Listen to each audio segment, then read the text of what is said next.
आज हम लोग अपनी क्लास में एक सच्ची कहानी पढ़ेंगे जिसका उन्वान है वह सुबह कभी तो आएगी। दरअसल ये कहानी उस वक्त की है जब हमारे मुल्क में एक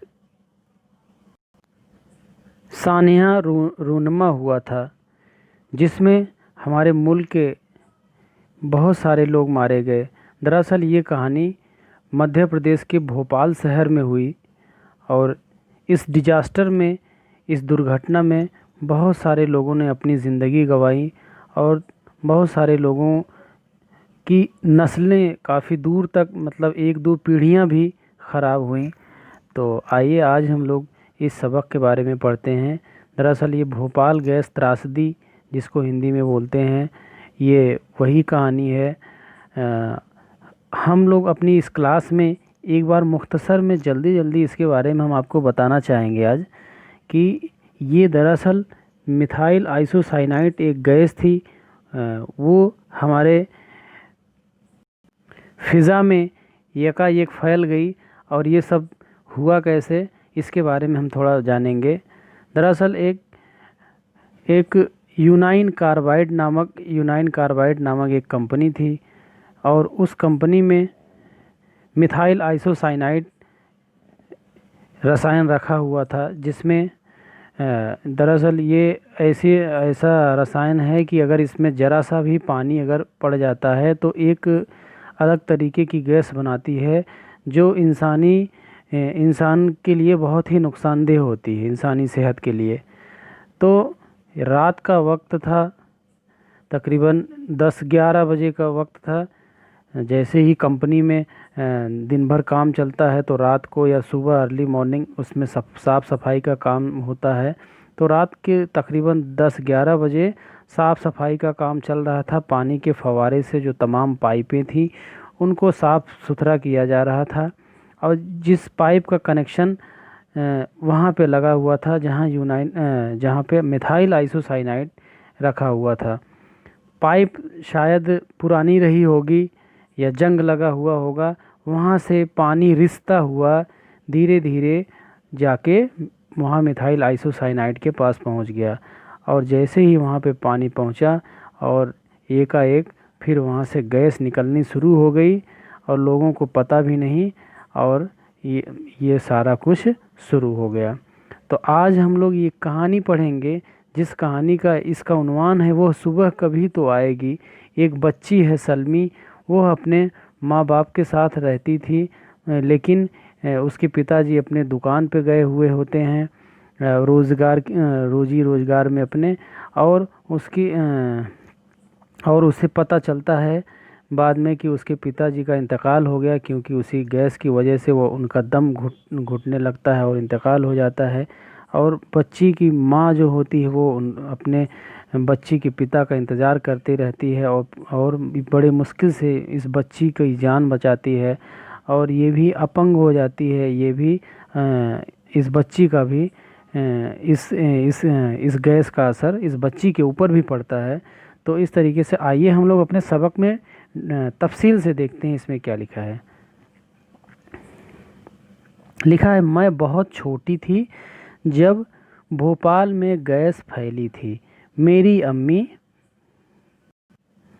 ये बच्ची सलमी कह रही है, जब मैं बहुत छोटी थी जब भोपाल में गैस फैली थी, मेरी अम्मी बताती है कि वह मुझे अपने बाजुओं में जकड़कर जहांगीराबाद की तरफ दौड़ी थी। मुझे अच्छी तरह याद है कि मैंने अपना पहला कदम बीमारी ही की हालत में आगे बढ़ाया था। वो बच्ची कह रही कि मुझे अच्छी तरह, यानी कि बच्ची बहुत छोटी रही होगी तभी का ये वाक़या है। अब भी मैं पूरी तरह ठीक नहीं हो पाई हूँ। बीच में कुछ लोग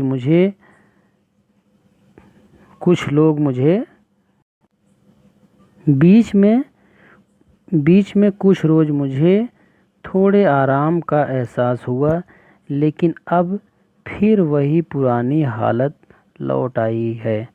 मेरा गला, आँख सूज जाती है। यानी बच्ची बीच में कुछ ठीक हुई थी लेकिन फिर वही वैसे ही हालत हो गई है और उस बच्ची की गला और उसकी आँखें जो है सूज जाती हैं। मेरे चेहरे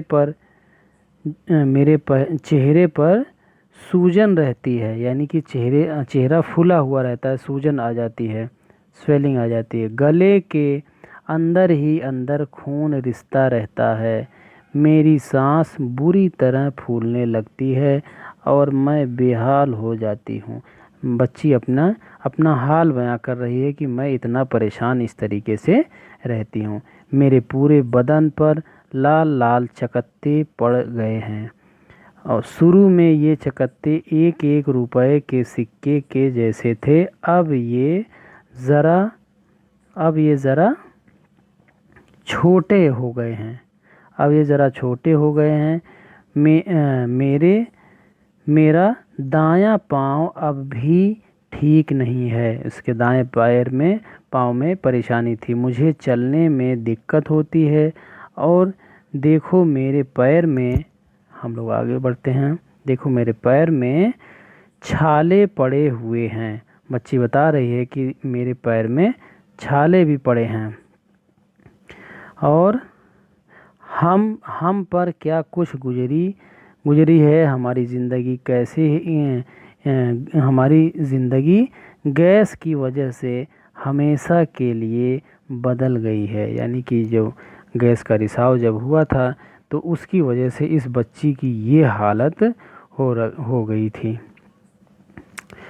मेरे अब्बू इस हादसे में ख़त्म हो गए। बच्ची बता रही है कि मेरे अब्बू इस हादसे में ख़त्म हो गए, तब ही बहुत छोटे थे। मेरी माँ की दिमागी हालत ख़राब हो गई। अब्बू के गुजर जाने के बाद माँ की दिमागी हालत ख़राब हो गई। वह दरवाजे पर बैठी अब्बू का इंतज़ार करती रहती थी। हमसे कहती थी कि अब्बू आने वाले हैं। उसकी माँ जो है, उसकी दिमागी हालत ख़राब हो गई थी क्योंकि उसके अब्बा का इंतकाल हो चुका था। फिर भी उस बच्ची की माँ को इंतज़ार था कि वो उसके अब्बू ज़रूर आएंगे, इनके लिए चाय बना लो। उसकी माँ जो है कहती थी दरवाजे पे बैठकर कि अब्बू तुम्हारे आने वाले हैं, उनके लिए चाय बना लो। वह उनके पैरों की आहट महसूस करती और चिल्लाकर कहती कि वो घर आ गए हैं। उनकी पैरों की आहट महसूस करती, यानी कि उनको ऐसा मालूम होता कि हाँ वो आ गए हैं, और चिल्लाकर कहती कि वो घर आ गए हैं। हम उनसे कहते कि अब्बू मर चुके हैं, पर वह हमसे कहती थी कि वह ऐसी बातें नहीं करते। यानी कि जब वो कहते थे कि अरे नहीं माँ, वो बच्ची कहती कि नहीं माँ, अब्बू तो मर चुके हैं, तो माँ कहती थी कि ऐसी बातें नहीं करते। अगर हम दोबारा यही बात कहते, फिर से कहते कि नहीं माँ, अब्बू मर चुके हैं, तो वह नाराज़ होती थी और हमें मारती थी। हम उनको इत्मीनान दिलाते थे कि वो इतना परेशान ना हो, यानी कि उनको हम समझाते थे। बच्ची कह रही कि हम उनको इत्मीनान दिलाते थे, उनको समझाते थे कि वो परेशान ना हो।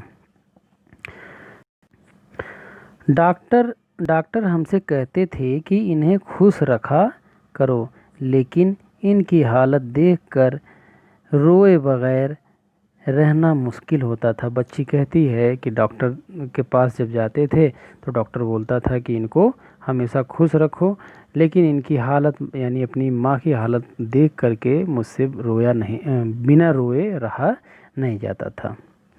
ये सब कई महीनों तक चलता रहा। रफ्ता रफ्ता किसी तरह अम्मी ने खुद को संभाला।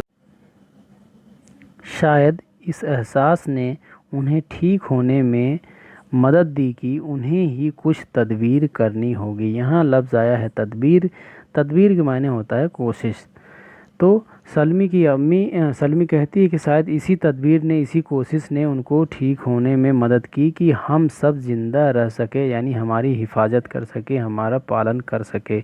इस वजह से उनको ठीक होने में, इसी वजह से वो ठीक हो गई होंगी। तो अब हम लोग मिलते हैं अगली क्लास में, अगले हिस्से में।